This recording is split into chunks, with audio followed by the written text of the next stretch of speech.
3 months into my pregnancy, my husband suddenly asked for a divorce. I rushed to find him, only to overhear him chatting with a friend, claiming he had been reborn, that he'd come back in this life specifically to make things right with his childhood sweetheart, Delia Pruitt. His friend was stunned. "Are you out of your mind? Your wife is 3 months pregnant? Aren't you afraid she'll get so angry she'll terminate the pregnancy?" James Stevens laughed it off, utterly unconcerned. "Why would I worry? Linda Hayward went through 10 rounds of IVF to finally get pregnant. There's no way she'd just throw that away. Besides," he continued, "if she divorces me, she can go back to her parents. But Delia has no family. After divorcing that deadbeat, she's been raising her kid all alone. Do you know how hard that is? I've got it all figured out. Once Delia's child turns 10, I'll go back to Linda. It's only 5 years, no big deal." I stood frozen outside the door, numb to my core. My fingers moved on their own, dialing a number. "Hello. I'd like to schedule an abortion as soon as possible." Later, James deliberately arranged for us to finalize our divorce on the same day he and Delia would register their marriage. But this time, things were different. That day, the man who had always been so aloof, so coldly composed, looked like he'd lost his mind.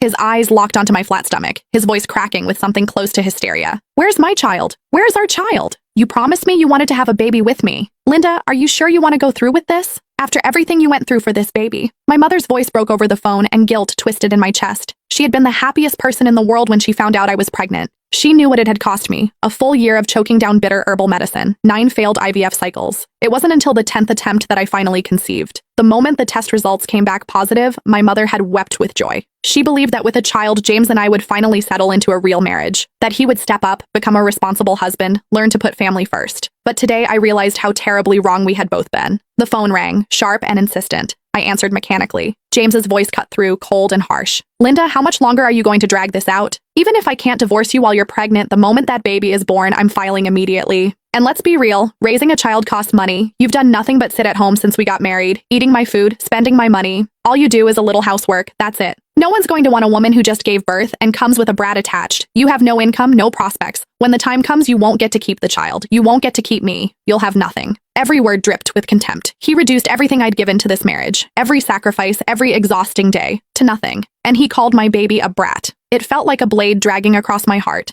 slicing it open all over again. "James." My voice came out quiet, steady. He went silent on the other end. "I agree to the divorce." A pause. Then his tone shifted, bright with barely contained excitement. "Really? Great. Let's do it in 5 days. His voice softened, turning almost coaxing.